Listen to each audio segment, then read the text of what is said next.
Negara Indonesia adalah negara yang besar. Bukan hanya besar wilayahnya, namun juga besar kekayaan alamnya yang mendunia, besar budaya, adat istiadat, dan lain sebagainya. Namun di balik kebesaran tersebut, seringkali muncul beberapa konflik dari berbagai sudut. Misalnya adalah beberapa wilayah di NKRI yang meminta untuk memisahkan diri dari Indonesia. Misalnya Provinsi Timur Timur yang melepaskan diri dari Indonesia, Gerakan Aceh Merdeka, dan masyarakat Papua yang minta merdeka.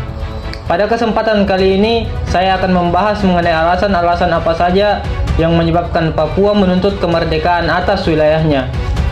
Seperti yang kita ketahui bersama, bahwa Papua merupakan salah satu provinsi negara Indonesia yang memiliki luas wilayah yang besar. Selain wilayahnya yang besar, bumi Papua juga merupakan salah satu provinsi yang memiliki sumber daya alam yang melimpah ruah.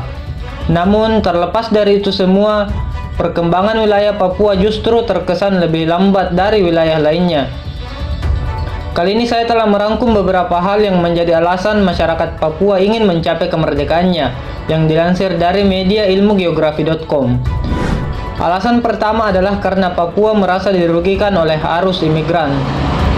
Pulau Papua memang sebuah pulau yang sangat besar, dengan jumlah penduduk asli yang tidak begitu banyak.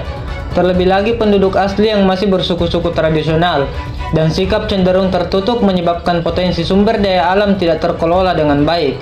Di samping itu, program pemerataan penduduk di wilayah Indonesia menyebabkan pemerintah harus mengurangi jumlah penduduk di wilayah terlalu padat, seperti Pulau Jawa, dan memindahkan ke daerah yang masih jarang penduduknya, salah satunya adalah Papua. Hal ini semakin mendatangkan banyak imigran, dan hal ini juga merupakan salah satu yang menjadi penyebab Papua ingin merdeka, yakni karena merasa tidak nyaman dan terganggu. Terlebih setiap tahun jumlah imigran bertambah banyak. Alasan kedua yang menyebabkan Papua menuntut kemerdekaan adalah pengakuan hubungan budaya yang lebih kuat dengan negara tetangga, yaitu Papua Nugini serta negara-negara di wilayah Timur Pasifik lainnya. Memang kebudayaan merupakan satu hal yang sangat kuat di kalangan masyarakat, sehingga apabila memiliki banyak kesamaan budaya, berarti memiliki banyak saudara. Masyarakat Papua merasa lebih memiliki hubungan yang erat dengan negara di sebelah timurnya, sehingga menuntut untuk merdeka. Alasan ketiga adalah karena awalnya Papua tidak termasuk wilayah Indonesia. Bila kita menilik sejarah kemerdekaan Indonesia, maka dahulu wilayah Indonesia merdeka tanpa termasuk wilayah Papua. Artinya, Papua jatuh ke pemerintahan Indonesia setelah Indonesia sudah memproklamasikan kemerdekaannya, yakni di tahun 1963. Selepas itu, timbullah gerakan-gerakan kemerdekaan. Salah satunya adalah perlawanan terhadap kontrol de facto setelah adanya penentuan pendapat rakyat atau yang disebut dengan PEPRA. Alasan keempat adalah karena hasil atau kekayaan alam yang melimpah ruah di wilayah Papua.